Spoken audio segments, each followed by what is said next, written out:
ఆ దేవదేవతలను పులకరింపచేసే అద్భుతమైన పాటలను సుమన్ టీవీ వారి డివోషనల్ టైంలో మీరు కూడా ప్రతిరోజు వినాలనుకుంటే వెంటనే మా ఛానల్ని సబ్స్క్రైబ్ చేయండి.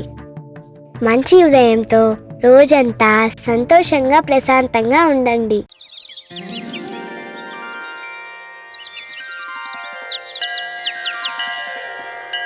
कौसल्या सुप्रजा रामपूर्वा सन्ध्या प्रवर्तते। उत्तिष्ठ नरशार्दूला कर्तव्यं दैवमानिकम्। कौसल्या सुप्रजा रामपूर्वा सन्ध्या प्रवर्तते। उत्तिष्ठ नरशार्दूला कर्तव्यं दैवमानिकम्। उत्तिष्ठोत्तिष्ठ गोविन्द उत्तिष्ठ गरुडध्वज। उत्तिष्ठ कमलाकान्ता त्रैलोक्यं मङ्गलं कुरु। उत्तिष्ठोत्तिष्ठ गोविन्द उत्तिष्ठ गरुडध्वज। उत्तिष्ठ कमलाकान्ता त्रैलोक्यं मङ्गलं कुरु। मातः समस्त जगतां मधुकैटभारे। वक्षो विहारिणि मनोहर दिव्यमूर्तेः। श्रीस्वामिनि श्रितजनप्रियदानशीले। श्रीवेङ्कटेश दयिते तव सुप्रभातम्। तव सुप्रभातमरविन्दलोचने। भवतु प्रसन्नमुखचन्द्रमण्डले। विधिशङ्करेन्द्रवनिताभिरचिते। वृषशैलनाथदयिते दयानिधे। अत्र्यादिसप्तऋषयः समुपास्य सन्ध्याम्। आकाशसिन्धुकमलानि मनोहराणि। आदाय पादयुगमर्चयितुं प्रसन्नाः। शेषाद्रिशेखर विभो तव सुप्रभातम्। पञ्चाननाब्ज भव षण्मुखवासवाद्याः। त्रैविक्रमादिचरितं विबुधास्तुवन्ति। भाषापतिः पठति वासरशुद्धिमारात्। शेषाद्रिशेखर विभो तव सुप्रभातम्। ईषत्प्रफुल्लसरसीरुहनारिकेळ पूगद्रुमादिसुमनोहरपालिकानाम्। आवाति मन्दमनिलक्सह दिव्यगन्धैः। शेषाद्रिशेखर विभो तव सुप्रभातम्। उन्मील्य नेत्रयुगमुत्तमपञ्जरस्थाः। पात्रावसिष्ठकदळीफलपायसानि। भुक्त्या सलीलमधकेलिशुखाः पठन्ति। शेषाद्रिशेखर विभो तव सुप्रभातम्। तन्त्री प्रकर्ष मधुरस्वनया विपञ्च। गायत्यनन्तचरितं तव नारदोऽपि। भाषा समग्रमसकृत्करचारुरम्यम्। शेषाद्रिशेखर विभो तव सुप्रभातम्।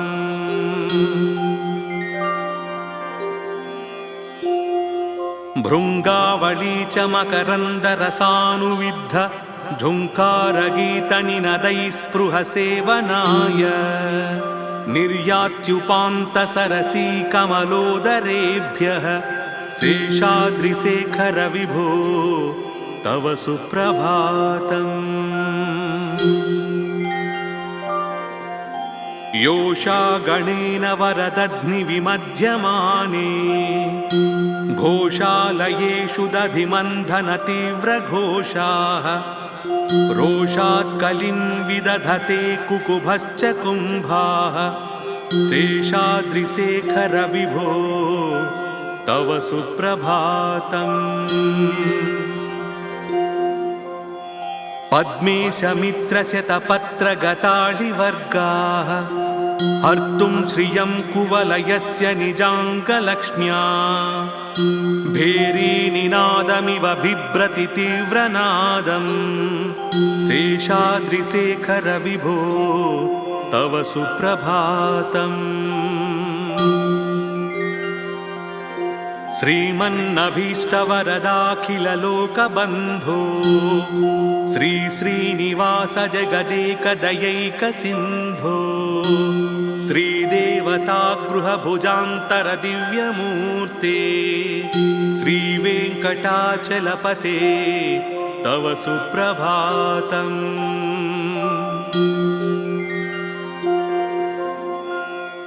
श्रीस्वामी पुष्करिणिकाप्लवनिर्मलाङ्गाः श्रेयोर्धिनो हरिविरिञ्चि सनन्दनाद्याः द्वारे वसन्ति वरवेत्रहतोत्तमाङ्गाः श्रीवेङ्कटाचलपते तव सुप्रभातम् श्रीशेषशैलगरुडाचलवेङ्कटाद्रिनारायणाद्रि वृषभाद्रिवृषाद्रिमुख्याम् आख्यां त्वदीयवसतेरनिशं वदन्ति श्रीवेङ्कटाचलपते तव सुप्रभातम्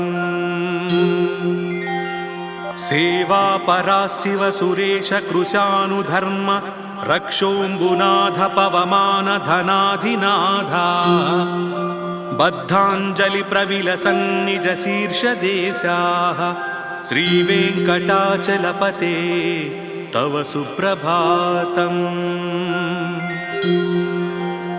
धाटीषु ते विहगराज मृगाधिराज नागाधिराज गजराज हयाधिराजाः स्वस्वाधिकारमहिमादिकमर्धयन्ते श्रीवेङ्कटाचलपते तव सुप्रभातम् सूर्येन्दुभौमबुधवाक्पतिकाव्यसौरि स्वर्भानुकेतुदिविषत्परिषत्प्रधानाः त्वद्दासदासचरमावधिदासदासाः श्रीवेङ्कटाचलपते तव सुप्रभातम् त्वत्पादधूलिभरितस्फुरितोत्तमाङ्गाः स्वर्गापवर्गनिरपेक्षनिजान्तरङ्गाः कल्पागमाकलनयाकुलतां लभन्ते श्रीवेङ्कटाचलपते तव सुप्रभातम्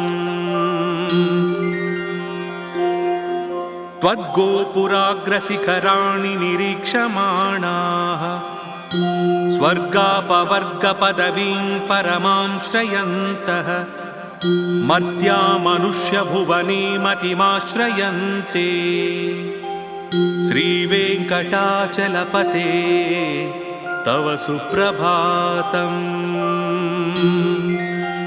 श्रीभूमिनायक दयादिगुणामृताब्धे देवादिदेव जगदेकशरण्यमूर्ते श्रीमन्ननन्तगरुडाधिभिरर्चिताङ्घ्रे श्रीवेङ्कटाचलपते तव सुप्रभातम् श्रीपद्मनाभपुरुषोत्तमवासुदेव वैकुण्ठमाधव जनार्दन चक्रपाणे श्रीवत्सचिह्नशरणागत पारिजात श्रीवेङ्कटाचलपते तव सुप्रभातम्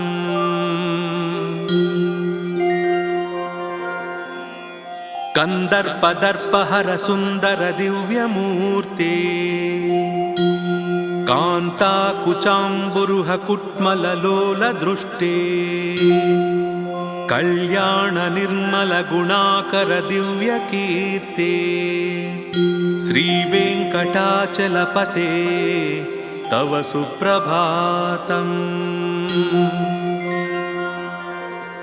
मीनाकृते कमठकोल नृसिंहवर्णिम् स्वामिन् परश्वध तपोधन रामचन्द्र शेषांश राम यदुनन्दन कल्किरूप श्रीवेङ्कटाचलपते तव सुप्रभातम्।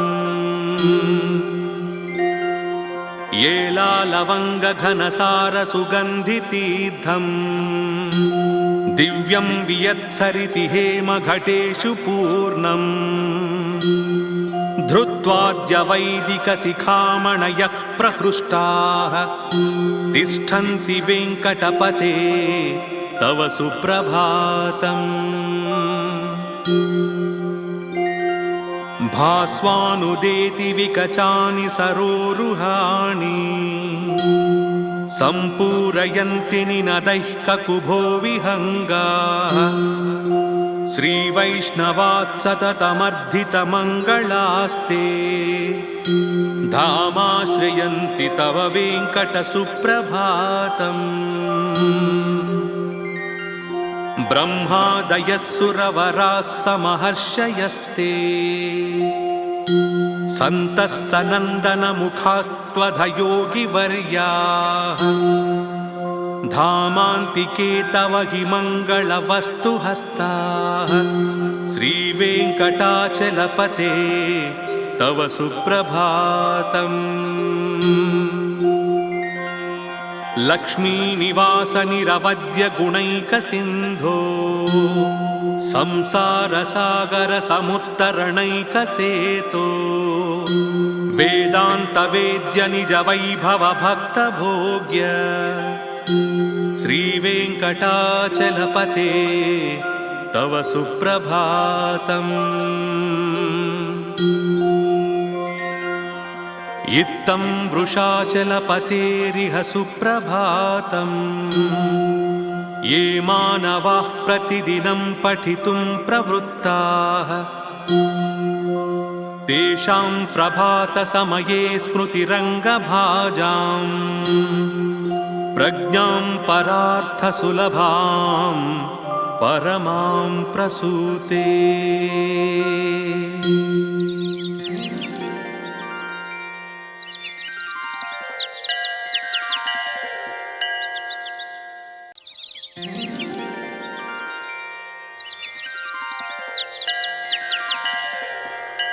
कौसल्या सुप्रजा रामपूर्वा सन्ध्या प्रवर्तते उत्तिष्ठ नरशार्दूला कर्तव्यं दैवमानिकम्। कौसल्या सुप्रजा रामपूर्वा सन्ध्या प्रवर्तते उत्तिष्ठ नरशार्दूला कर्तव्यं दैवमानिकम्। उत्तिष्ठोत्तिष्ठ गोविन्द उत्तिष्ठ गरुडध्वज उत्तिष्ठ कमलाकान्ता त्रैलोक्यं मङ्गलं कुरु। उत्तिष्ठोत्तिष्ठ गोविन्द उत्तिष्ठ गरुडध्वज उत्तिष्ठ कमलाकान्ता त्रैलोक्यं मङ्गलं कुरु। मातः समस्तजगतां मधुकैटभारे वक्षो विहारिणि मनोहर दिव्यमूर्तेः श्रीस्वामिनि श्रितजनप्रियदानशीले श्रीवेङ्कटेश दयिते तव सुप्रभातम्। तव सुप्रभातमरविन्दलोचने भवतु प्रसन्नमुखचन्द्रमण्डले विधिशङ्करेन्द्रवनिताभिरचिते वृषशैलनाथदयिते दयानिधे। अत्र्यादिसप्तऋषयः समुपास्य सन्ध्याम् आकाशसिन्धुकमलानि मनोहराणि आदाय पादयुगमर्चयितुं प्रसन्नाः शेषाद्रिशेखर विभो तव सुप्रभातम्। पञ्चाननाब्जभवषण्मुखवासवाद्याः त्रैविक्रमादिचरितं विबुधास्तुवन्ति भाषापतिः पठति वासरशुद्धिमारात् शेषाद्रिशेखर विभो तव सुप्रभातम्।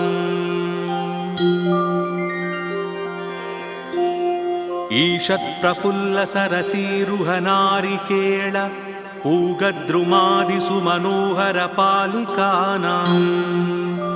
आवाति मन्दमनिलक्सह दिव्यगन्धैः शेषाद्रिशेखर विभो तव सुप्रभातम्। उन्मील्य नेत्रयुगमुत्तमपञ्जरस्थाः पात्रावसिष्ठकदळीफलपायसानि भुक्त्या सलीलमधकेलिसुखाः पठन्ति शेषाद्रिशेखर विभो तव सुप्रभातम्। तन्त्री प्रकर्ष्य मधुरस्वनया विपञ्च गायत्यनन्तचरितं तव नारदोऽपि भाषा समग्रमसकृत्करचारुरम्यं शेषाद्रिशेखर विभो तव सुप्रभातम्।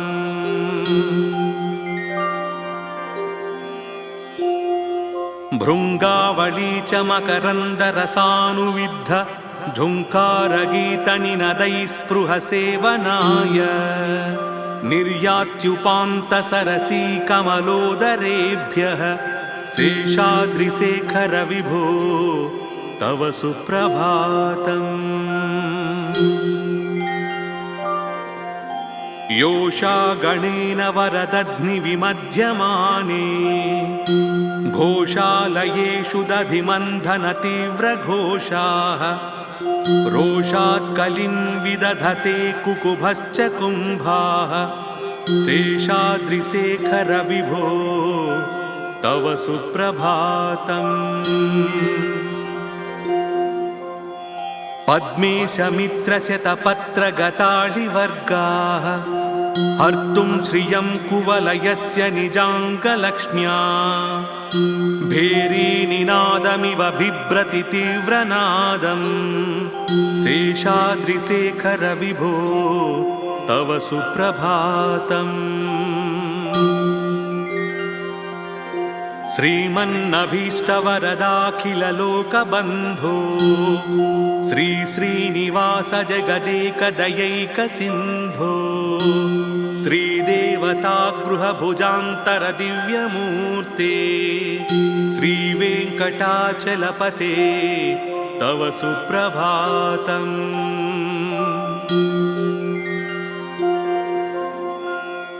श्रीस्वामी पुष्करिणिकाप्लवनिर्मलाङ्गाः श्रेयोर्धिनो हरिविरिञ्चि सनन्दनाद्याः द्वारे वसन्ति वरवेत्रहतोत्तमाङ्गाः श्रीवेङ्कटाचलपते तव सुप्रभातम्।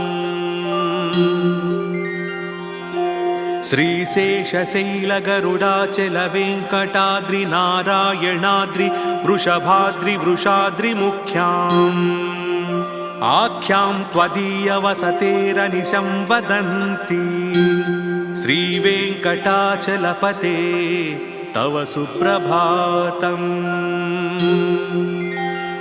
सेवापरा शिव सुरेश कृशानुधर्म रक्षोऽम्बुनाथ पवमान धनाधिनाथा बद्धाञ्जलिप्रविलसन्निज शीर्षदेशाः श्रीवेङ्कटाचलपते तव सुप्रभातम्। धाटीषु ते विहगराज मृगाधिराज नागाधिराज गजराज हयाधिराजाः स्वस्वाधिकारमहिमादिकमर्धयन्ते श्रीवेङ्कटाचलपते तव सुप्रभातम्। सूर्येन्दुभौमबुधवाक्पतिकाव्यसौरि स्वर्भानुकेतुदिविषत्परिषत्प्रधानाः त्वद्दासदासचरमावधिदासदासाः श्रीवेङ्कटाचलपते तव सुप्रभातम्। त्वत्पादधूलिभरितस्फुरितोत्तमाङ्गाः स्वर्गापवर्गनिरपेक्षनिजान्तरङ्गाः कल्पागमाकलनयाकुलतां लभन्ते। श्रीवेङ्कटाचलपते तव सुप्रभातम्। त्वद्गोपुराग्रशिखराणि निरीक्षमाणाः स्वर्गापवर्गपदवीं परमां श्रयन्तः मर्त्या मनुष्यभुवने मतिमाश्रयन्ते। श्रीवेङ्कटाचलपते तव सुप्रभातम्। श्रीभूमिनायकदयादिगुणामृताब्धे देवादिदेव जगदेकशरण्यमूर्ते। श्रीमन्ननन्तगरुडाधिभिरर्चिताङ्घ्रे श्रीवेङ्कटाचलपते तव सुप्रभातम्। श्रीपद्मनाभपुरुषोत्तमवासुदेव वैकुण्ठमाधव जनार्दन चक्रपाणे श्रीवत्सचिह्नशरणागत पारिजात श्रीवेङ्कटाचलपते तव सुप्रभातम्।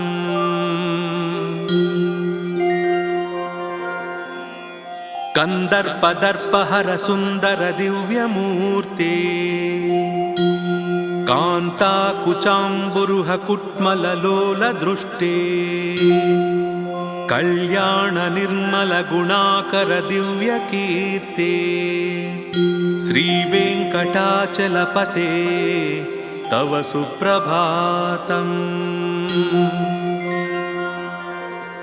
मीनाकृते कमठकोल नृसिंहवर्णिन् स्वामिन् परश्वध तपोधन रामचन्द्र शेषांस राम यदुनन्दन कल्किरूप श्रीवेङ्कटाचलपते तव सुप्रभातम्। येलालवङ्गघनसार सुगन्धितीर्थम् दिव्यं वियत्सरिति हेमघटेषु पूर्णम् धृत्वाद्यवैदिकशिखामणयः प्रहृष्टाः तिष्ठन्ति वेङ्कटपते तव सुप्रभातम्। भास्वानुदेति विकचानि सरोरुहाणि सम्पूरयन्ति निनदैः ककुभो विहङ्गाः श्रीवैष्णवात् सततमर्धितमङ्गलास्ते धामाश्रयन्ति तव वेङ्कटसुप्रभातम्। ब्रह्मादयः सुरवराः समहर्षयस्ते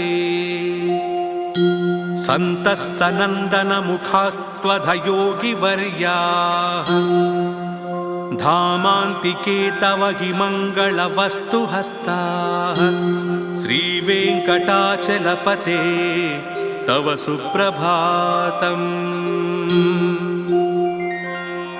लक्ष्मीनिवास निरवद्य गुणैकसिन्धो संसारसागर समुत्तरणैकसेतो वेदान्तवेद्य निज वैभव भक्तभोग्य श्रीवेङ्कटाचलपते तव सुप्रभातम्। इत्थं वृषाचलपतेरिह सुप्रभातम्। ये मानवाः प्रतिदिनं पठितुं प्रवृत्ताः तेषां प्रभातसमये स्मृतिरङ्गभाजां प्रज्ञां परार्थसुलभां परमां प्रसूते।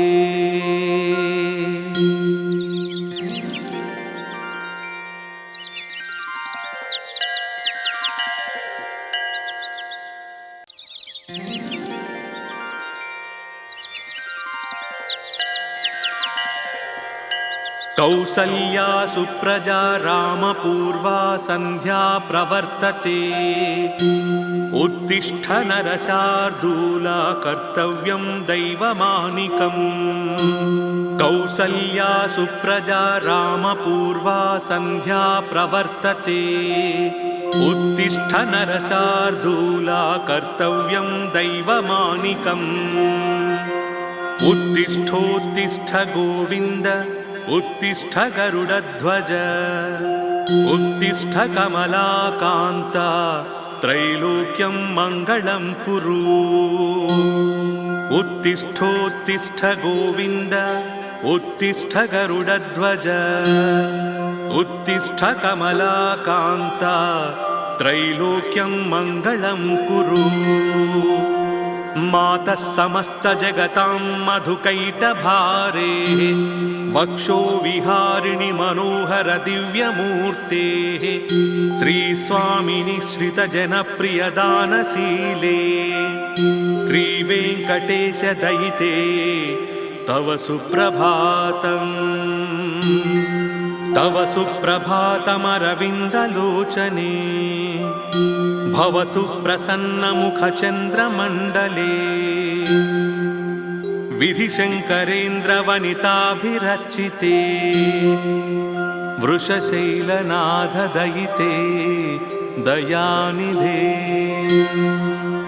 अत्र्यादिसप्तऋषयः समुपास्य सन्ध्याम् आकाशसिन्धुकमलानि मनोहराणि आदाय पादयुगमर्चयितुं प्रसन्नाः शेषाद्रिशेखर विभो तव सुप्रभातम् पञ्चाननाब्ज भवषण्मुखवासवाद्याः त्रैविक्रमादिचरितं विबुधास्तुवन्ति भाषापतिः पठति वासरशुद्धिमारात् शेषाद्रिशेखर विभो तव सुप्रभातम् ईषत्प्रफुल्लसरसीरुहनारिकेळ पूगद्रुमादिषु मनोहरपालिकानाम् आवाति मन्दमनिलक्सह दिव्यगन्धैः शेषाद्रिशेखर विभो तव सुप्रभातम्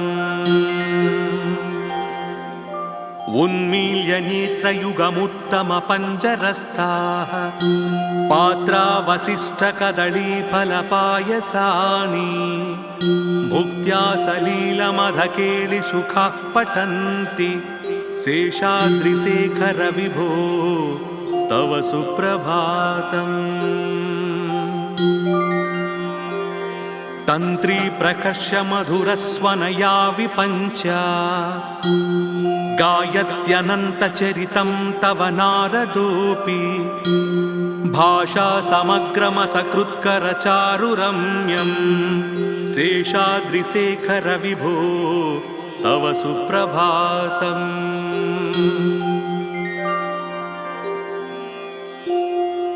भृङ्गावळी च मकरन्दरसानुविद्ध झुङ्कारगीतनिनदैः स्पृहसेवनाय निर्यात्युपान्तसरसी कमलोदरेभ्यः शेषाद्रिशेखर विभो तव सुप्रभातम् योषा गणेन वरदध्निविमध्यमाने घोषालयेषु दधिमन्थनतीव्रघोषाः रोषात् कलिं विदधते कुकुभश्च कुम्भाः शेषाद्रिशेखर विभो तव सुप्रभातम्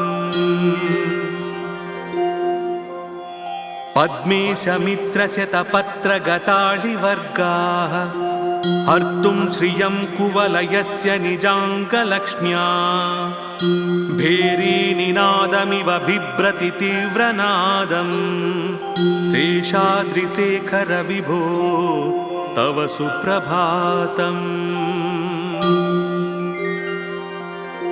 श्रीमन्नभीष्टवरदाखिललोकबन्धो श्री श्रीनिवास जगदेकदयैकसिन्धो श्रीदेवतागृहभुजान्तरदिव्यमूर्ते श्रीवेङ्कटाचलपते तव सुप्रभातम्।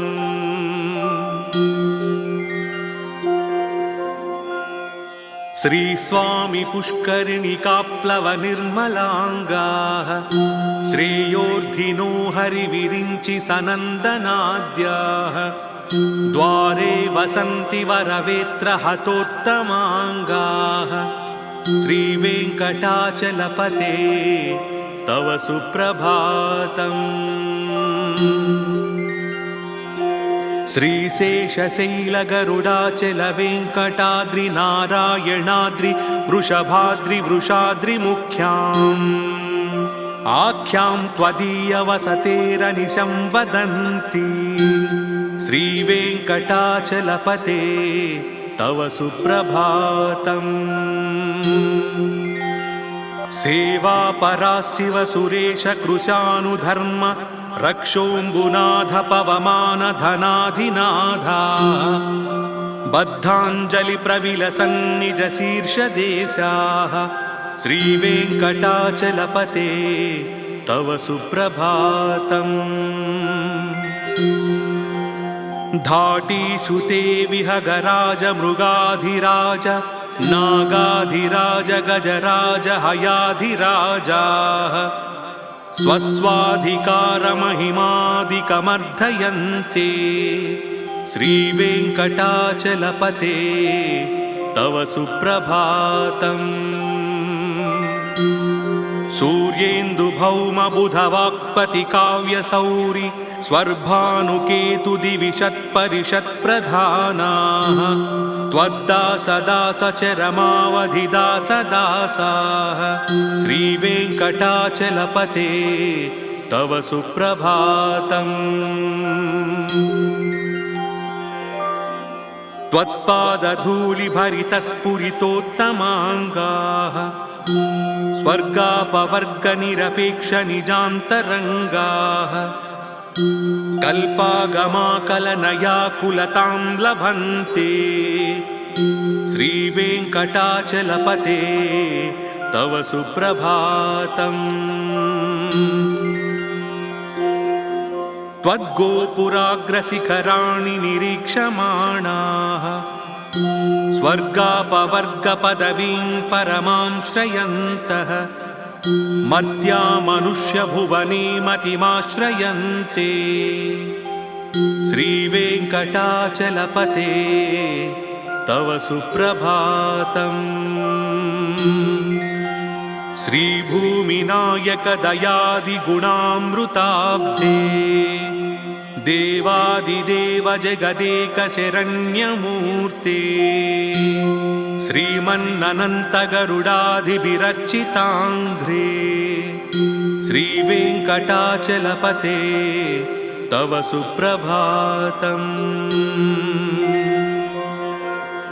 श्रीपद्मनाभपुरुषोत्तमवासुदेव वैकुण्ठमाधव जनार्दन चक्रपाणे श्रीवत्सचिह्नशरणागतपारिजात श्रीवेङ्कटाचलपते तव सुप्रभातम्।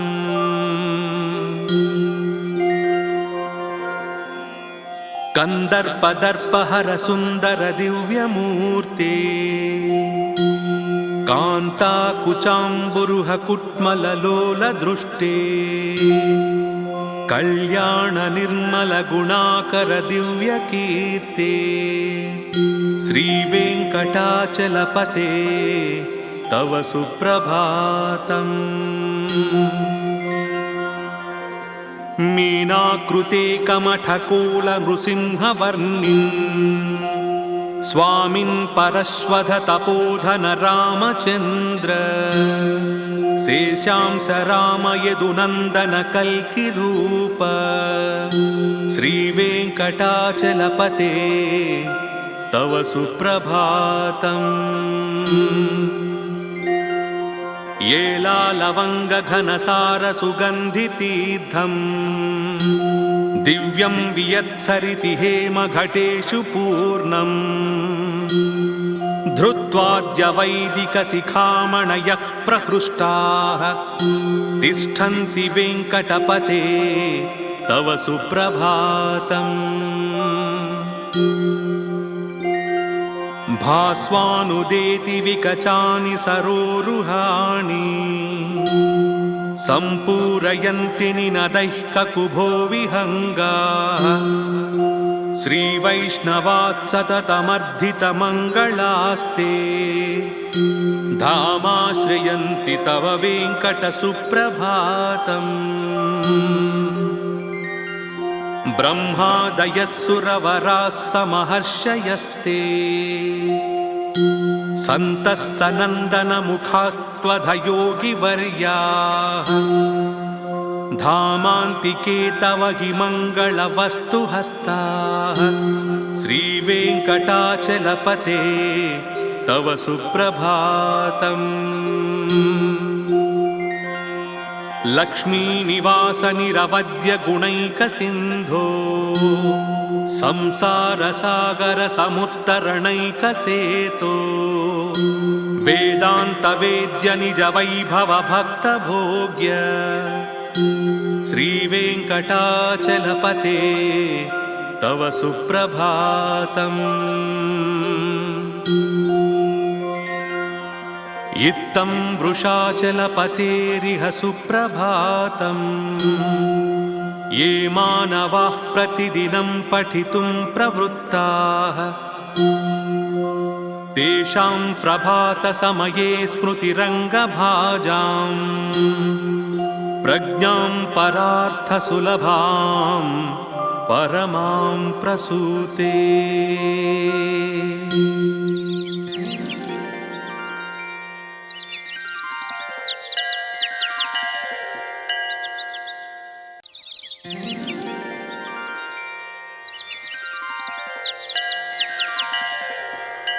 कौसल्या सुप्रजा रामपूर्वा सन्ध्या प्रवर्तते उत्तिष्ठ नरशार्दूला कर्तव्यं दैवमानिकम्। कौसल्या सुप्रजा रामपूर्वा सन्ध्या प्रवर्तते उत्तिष्ठ नरशार्दूला कर्तव्यं दैवमानिकम्। उत्तिष्ठोत्तिष्ठ गोविन्द उत्तिष्ठ गरुडध्वज उत्तिष्ठ कमलाकान्ता त्रैलोक्यं मङ्गलं कुरु। उत्तिष्ठोत्तिष्ठ गोविन्द उत्तिष्ठ गरुडध्वज उत्तिष्ठ कमलाकान्ता त्रैलोक्यं मङ्गलं कुरु। मातः समस्तजगतां मधुकैटभारे वक्षो विहारिणि मनोहर दिव्यमूर्तेः श्रीस्वामिनि श्रितजनप्रियदानशीले श्रीवेङ्कटेश दयिते तव सुप्रभातम्।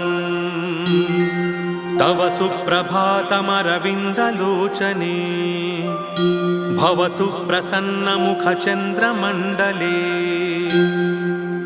विधिशङ्करेन्द्रवनिताभिरचिते वृषशैलनाथदयिते दयानिधे। अत्र्यादिसप्तऋषयः समुपास्य सन्ध्याम् आकाशसिन्धुकमलानि मनोहराणि आदाय पादयुगमर्चयितुं प्रसन्नाः शेषाद्रिशेखर विभो तव सुप्रभातम्। पञ्चाननाब्ज भवषण्मुखवासवाद्याः त्रैविक्रमादिचरितं विबुधास्तुवन्ति भाषापतिः पठति वासरशुद्धिमारात् शेषाद्रिशेखर विभो तव सुप्रभातम्। ईषत्प्रफुल्लसरसीरुहनारिकेळ पूगद्रुमादिषु मनोहरपालिकानाम् आवाति मन्दमनिलक्सह दिव्यगन्धैः शेषाद्रिशेखर विभो तव सुप्रभातम्। उन्मील्य नेत्रयुगमुत्तमपञ्जरस्थाः पात्रावसिष्ठकदळीफलपायसानि भुक्त्या सलीलमधकेलिसुखाः पठन्ति शेषाद्रिशेखर विभो तव सुप्रभातम्। तन्त्री प्रकर्ष मधुरस्वनया विपञ्च गायत्यनन्तचरितं तव नारदोऽपि भाषा समग्रमसकृत्करचारुरम्यं शेषाद्रिशेखर विभो तव सुप्रभातम्।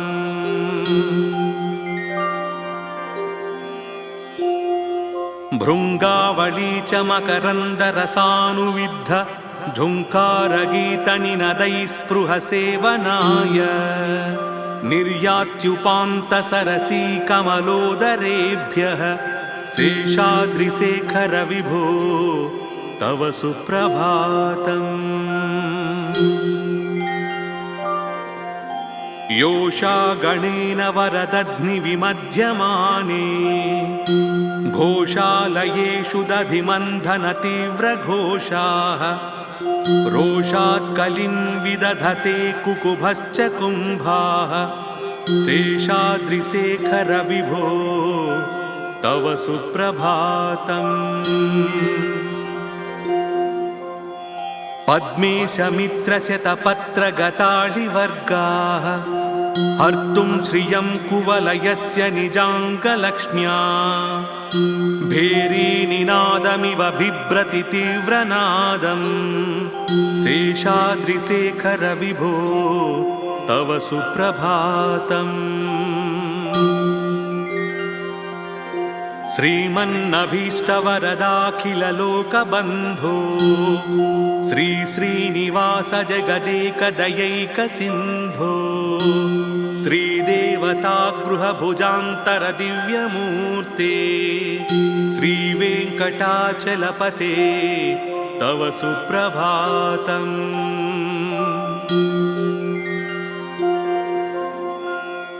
श्रीस्वामी पुष्करिणिकाप्लवनिर्मलाङ्गाः श्रेयोर्धिनो हरिविरिञ्चि सनन्दनाद्याः द्वारे वसन्ति वरवेत्रहतोत्तमाङ्गाः श्रीवेङ्कटाचलपते तव सुप्रभातम्।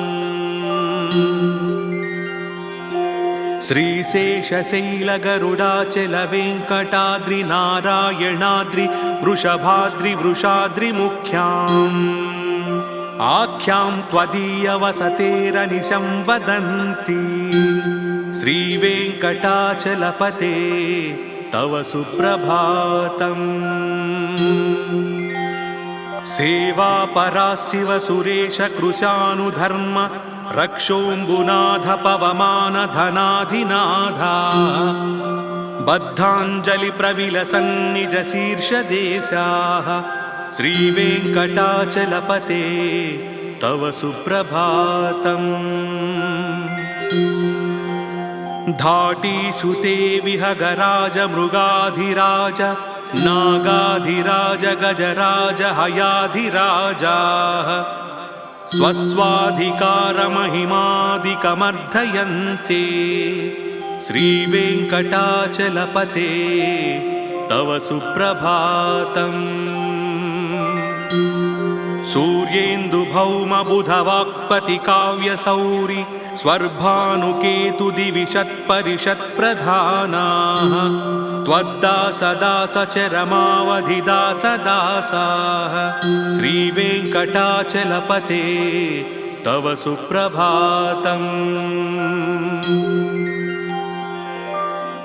त्वत्पादधूलिभरितस्फुरितोत्तमाङ्गाः स्वर्गापवर्गनिरपेक्षनिजान्तरङ्गाः कल्पागमाकलनयाकुलतां लभन्ते श्रीवेङ्कटाचलपते तव सुप्रभातम्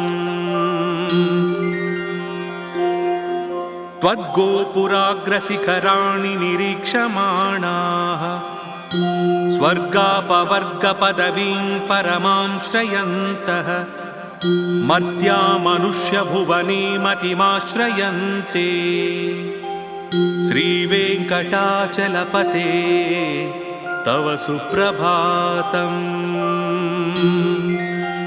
श्रीभूमिनायकदयादिगुणामृताब्धे देवादिदेव जगदेकशरण्यमूर्ते श्रीमन्ननन्तगरुडादिभिरर्चिताङ्घ्रे श्रीवेङ्कटाचलपते तव सुप्रभातम्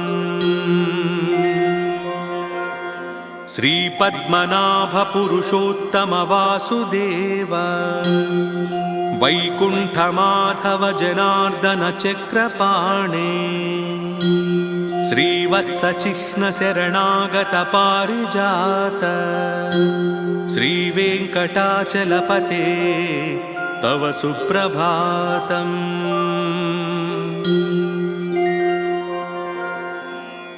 कन्दर्पदर्पहर सुन्दर दिव्यमूर्ते कान्ताकुचाम्बुरुह कुट्मललोलदृष्टे कल्याण निर्मल गुणाकर दिव्यकीर्ते श्रीवेङ्कटाचलपते तव सुप्रभातम् मीनाकृते कमठकोलनृसिंहवर्णिन् स्वामिन् परश्वध तपोधन रामचन्द्र शेषांस राम यदुनन्दन कल्किरूप श्रीवेङ्कटाचलपते तव सुप्रभातम् येलालवङ्गघनसारसुगन्धितीर्थम् दिव्यं वियत्सरिति हेमघटेषु पूर्णम् धृत्वाद्यवैदिकशिखामणयः प्रहृष्टाः तिष्ठन्ति वेङ्कटपते तव सुप्रभातम् भास्वानुदेति विकचानि सरोरुहाणि सम्पूरयन्ति निनदैः ककुभो विहङ्गाः श्रीवैष्णवात् सततमर्धितमङ्गलास्ते धामाश्रयन्ति तव वेङ्कटसुप्रभातम् ब्रह्मादयः सुरवराः समहर्षयस्ते सन्तः सनन्दनमुखास्त्वधयोगिवर्याः धामान्तिके तव हि मङ्गलवस्तुहस्ताः श्रीवेङ्कटाचलपते तव सुप्रभातम् लक्ष्मीनिवास निरवद्य गुणैकसिन्धो संसारसागर समुत्तरणैकसेतो वेदान्तवेद्य निज वैभव भक्तभोग्य श्रीवेङ्कटाचलपते तव सुप्रभातम् इत्थं वृषाचलपतेरिह सुप्रभातम् ये मानवाः प्रतिदिनं पठितुं प्रवृत्ताः तेषां प्रभातसमये स्मृतिरङ्गभाजाम् प्रज्ञां परार्थसुलभां परमां प्रसूते।